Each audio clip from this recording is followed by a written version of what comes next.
Hey, I've been getting a great response to my videos, so here's the next one.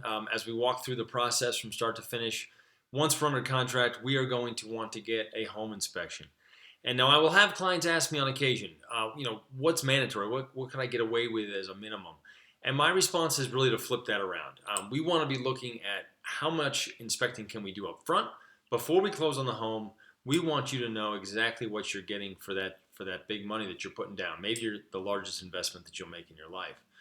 So let's start with the general inspection. We're going to have an inspector come into the home and really go from top to bottom. They're going to look at the roof, the attic, through the main living area, down to the basement or crawl space. They're going to be looking at every outlet, every appliance, every major system.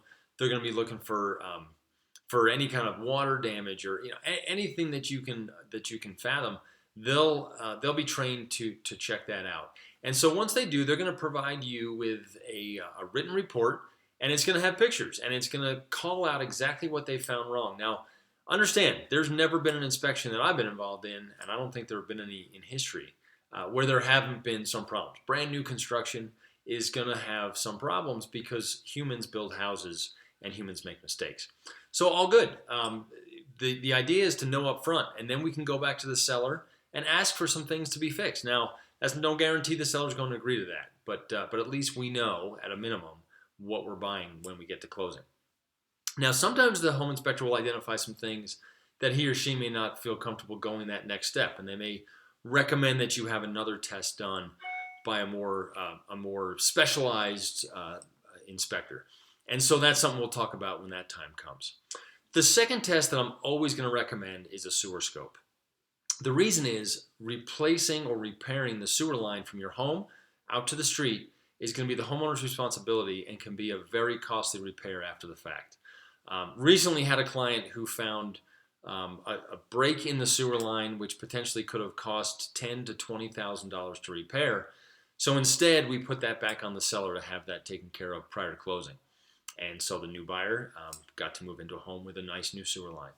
So that test is only about $100, $150 for the sewer scope, and they're going to provide you a DVD that you can show your grandkids or whatever you want to do, right? But you're going to have that really truly when you go to sell the home. It can be a real advantage to be able to show that sewer scope from when you purchased. So now what we've got the general inspection with the report, we've got the sewer scope with video, and then you may want to do a radon test. Of course, radon is a naturally occurring gas here in Colorado, and it comes from the granite. It's not just Colorado, but we do have a high incidence of radon. And so the government has set a threshold for safe levels of radon in the air, and that is 4 microcuries per liter.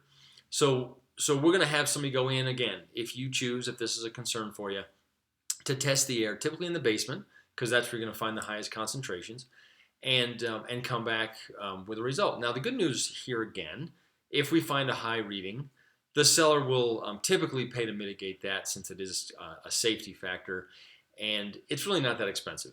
In the grand scheme of things, $1,000 to $1,500 to install a mitigation system that's going to take care of that issue going forward. So those are the big three. Now, again, there are many others. There's asbestos, there's meth, there's lead-based paint, all kinds of different items that we can be looking for if we so choose. But those are the big three that I'm gonna suggest. And typically figure you're going to be spending about $500, $600 in inspections. And of course, if we decide that we want to back out of the contract because of some of the results of these inspections, that money is non-refundable. However, you're backing out with $600 spent rather than $300,000 or $400,000 invested into a home that you now own and have to fix. Hopefully this was helpful. I'll come back at you here before too long with our next step. If you have any questions in the meantime, please don't hesitate to give me a call. I'm at 719-337-7254. Tell your friends. I'd love to help them out. Thanks so much. Bye-bye.